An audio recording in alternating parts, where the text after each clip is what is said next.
Imagine pouring your life savings into restoring your dream home, only to return a week later and find strangers living inside, claiming the homeowners association gave it to them.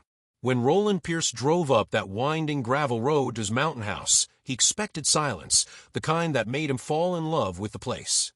But instead, he saw smoke curling from the chimney, the one he had built with his own hands just 3 weeks ago.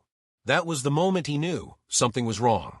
And what he would discover behind that locked gate would turn his world upside down.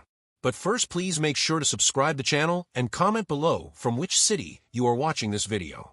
Before the chaos, before the patrol cars and court papers, there was only the mountain, quiet, waiting, and full of promise. Roland Pierce wasn't some rich developer or flipper-chasing prophet. He was a man rebuilding something he'd nearly lost, peace.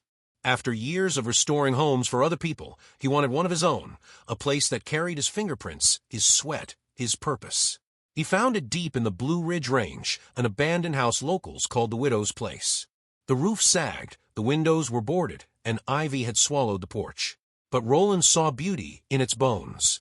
Every weekend, he drove 3 hours up the mountain, sanding, rewiring, patching leaks, and shaping memory into wood and stone. His wife, Marlene, and their teenage son visited once. They lit a fire, shared a meal, and for the first time in years, Roland felt stillness. This house wasn't just property. It was proof that something broken could be rebuilt with care.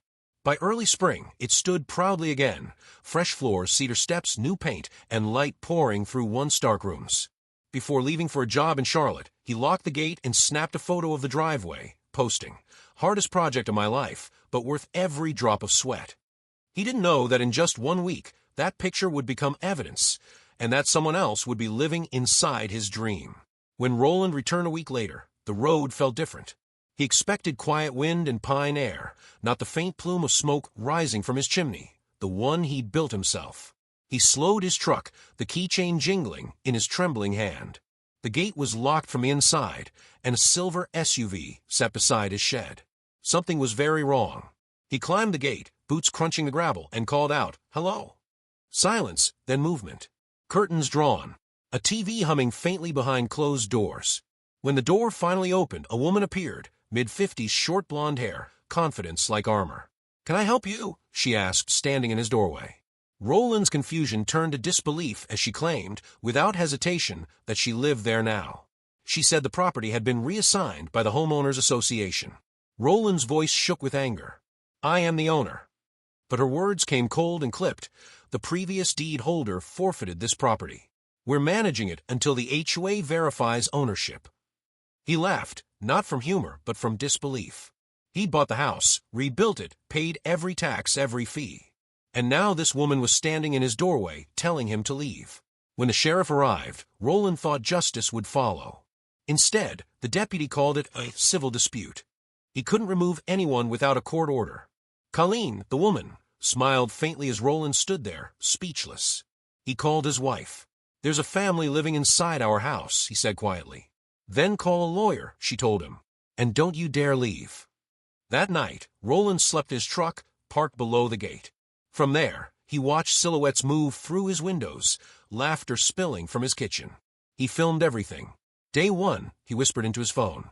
"They're still inside." By morning, Colleen stepped onto the porch like she owned it, robe, coffee mug, entitlement. She told him again the HOA had assigned the property to her for safety reasons. Roland reminded her the land wasn't even under HOA jurisdiction, but she only smirked. Soon, the neighbors started gathering. Some recognized her. "That's her for you," one said. "Thinks she runs this whole ridge." Phones came out. Roland recorded her again, documenting every inch, the floral welcome mat, the new number sign, even the wind chime she'd hung on his porch.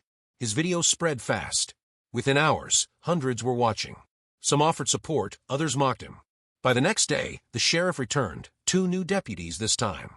Again, Colleen stood proudly, presenting fake HOA paperwork printed off her computer. Roland handed them the real deed. The deputies exchanged uneasy glances but said the same words, "We can't remove them without a court order." She smiled as if she'd won. "You see, Mr. Pierce," she said, "there's a process." He turned away, shaking, anger tight in his throat. It wasn't just about a house anymore, it was about control. about someone who believed their status outweighed his ownership, his work, his worth. And when his lawyer finally arrived that evening, Roland realized this wasn't simply a misunderstanding, it was war. By Monday morning, the mountain no longer felt like peace, it felt like a battleground. The story had already exploded online. Man buys abandoned mansion, finds strangers living inside, flooded every feed. Some called him a liar. Others called him a hero. But Roland didn't care about the noise. He cared about the house. His lawyer, Anthony Riles, drove up from Asheville. Together, they filed the writ of possession, a court order authorizing the sheriff to remove anyone unlawfully occupying the property. When Roland held that paper in his hands, it felt like justice finally had weight. But when they returned to the mountain, Colleen had already doubled down. A hand-painted sign stood in the yard, Community Restoration Project, protected property. Through the open door, voices echoed. Strangers rearranging furniture. Someone painting over his walls. And there she was, clipboard in hand, directing it all like a queen defending her castle. Roland stormed forward. "What the hell are you doing?" She turned, calm as ever. "Preparing for inspection," she said. "This property has been approved by the Ridge Valley Board." Anthony stepped up, unfolding the document. "Approved by no one that matters. This is a court order. You're to vacate immediately." For the first time, her confidence cracked. When the deputies arrived, the same ones from before, the air shifted. Their tone was firm now. "Everyone not listed on the deed must vacate the property," Deputy Hernandez announced. The illusion shattered. The helpers froze mid-step.